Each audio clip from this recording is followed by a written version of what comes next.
Like I was saying, I just found God, and I don't think I would have been able to achieve that if I hadn't let go of, certain friends, certain situations, certain people out of my life. I think we kind of think we try to hold on to things that are only here for a season. How Tyler Perry put it in his movie, that's really just here to come and teach us one thing, and you move on, you grow to the next. And I don't think it's healthy to be constantly in a relationship because you're always going to seek this other person for advice, the guidance and everything else that you should be seeking God for. And I'm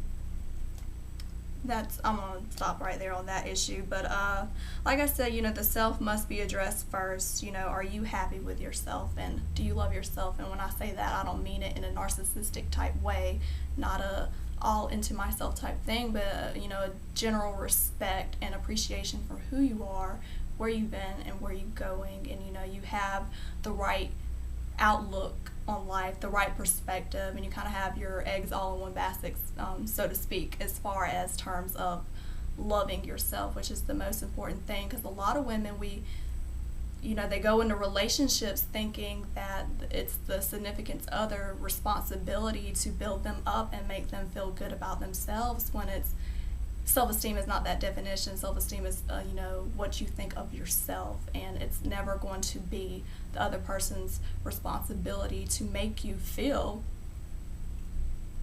good about yourself. I mean, it's a part of relationships we do, but you should not put your sole dependence on that person.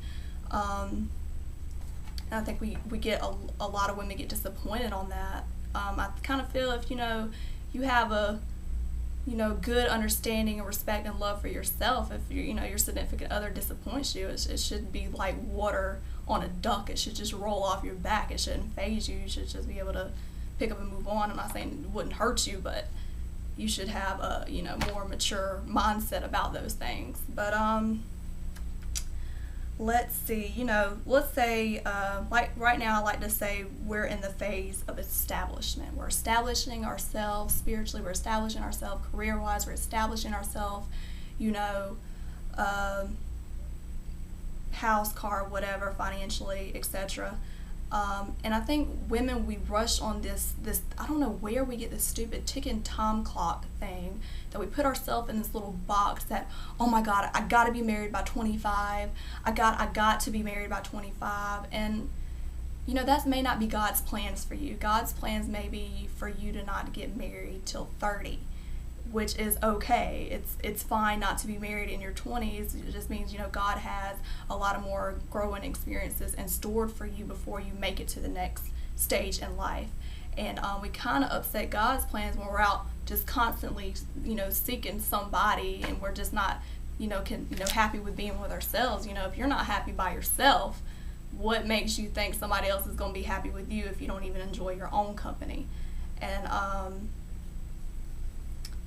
so we just constantly seek out somebody to fill this void that we should be seeking God to fill those voids, not another person to fill those voids.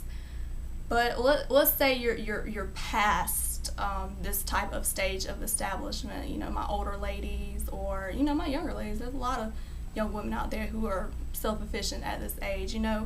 What to look for as far as in terms of a healthy relationship versus an unhealthy relationship. Let's look at the reality of love. Marriage in the United States, over half in divorce because of financial reasons, infidelity reasons, and other reasons. People fell out of love, different viewpoints, grew apart, etc., whatever. But I think we have to look at love and relationships. Let's break it down to in terms of dating. Dating is like an interview process. You are interviewing people for the position in your company, the company of you, your life. And you really get to know the person within the first 3 months. The first couple of dates, everybody's got their best foot forward. Everybody's really, key on their manners and hygiene, opening doors, etc., etc.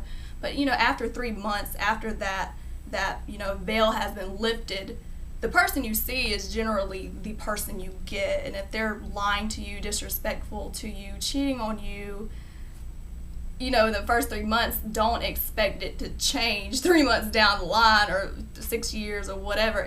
That's the person you're going to get. And if you don't agree with that person then, it's not going to agree with you later.